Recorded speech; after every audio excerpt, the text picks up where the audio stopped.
What's happening, financial coaches? Is Pete here, founder of Expedition Money. And the question that I got is, what order should I build my financial coaching business? Should I build out my content first, then do marketing to get clients, or should I worry about getting clients first and build content along the way? I've actually spoken about this in some previous videos. You do not need any content to do financial coaching.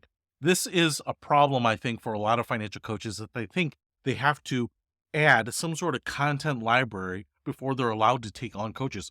And to me, it's not that they actually believe that, but they're worried about selling. They don't want to go out there and pitch people. They don't want to actually ask people for business. They don't want to actually send them a bill. Don't actually want to get paid. They want to delay that as possible because it's awkward. It's uncomfortable, especially if you haven't run a business before, especially if you're going to work with your natural marketer, your friends, and you don't know, geez, if I want to them pay, I want to feel like I've gotten past the imposter syndrome and that I should be charging people and that it's worth it. I want people to be throwing money at me. Take my money, please. And so what they do is they buy time by building content. Let me tell you, I have yet to see it, but there is no content that you can build that I haven't even seen. Not that I haven't heard of, but that I haven't even seen. Some of the more complex financial concepts that I've been working on, people who have been researching them, and there isn't necessarily a lot out there, but most of the time people are working on debt repayment strategies, or how to do your budget, or how to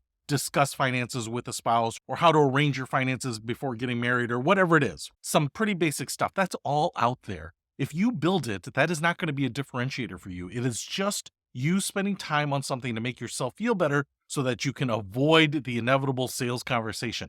Listen, what is the ultimate objective of starting a financial coaching business? A lot of people say, oh, it's just to help people. You could do that and never charge, and it could be free. Will you be willing to do that? Well, I want to help people, but also help myself and create income. All right. Well, if that's the case, you have a service that you need to transact for business and income.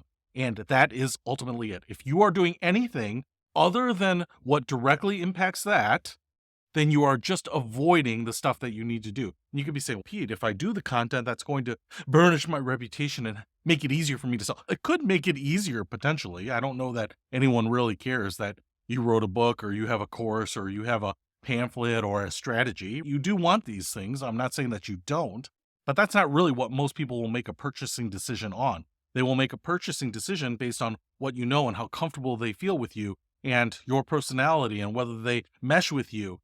And you need to be out there prospecting and finding for that, because if you don't have any income, the business doesn't work. And if the business isn't working, it doesn't matter how much content you're building. And like I said, I have worked with people who, they said, hey, I want to build some content, and it goes to the 6th month. And, I'm still working on stuff, and it goes to a year and 18 months. And some people are still a couple years into their business, not trying to sell. They're still trying to get this content repertoire up. And it's really an avoidance of trying to go out and actually build the business. So the reality is, if you find yourself being tempted to work on content, to build content, because it's already out there, if you find yourself racing back to that, retreating back to that, I would just ask yourself and be self-aware. Is this really a business for you?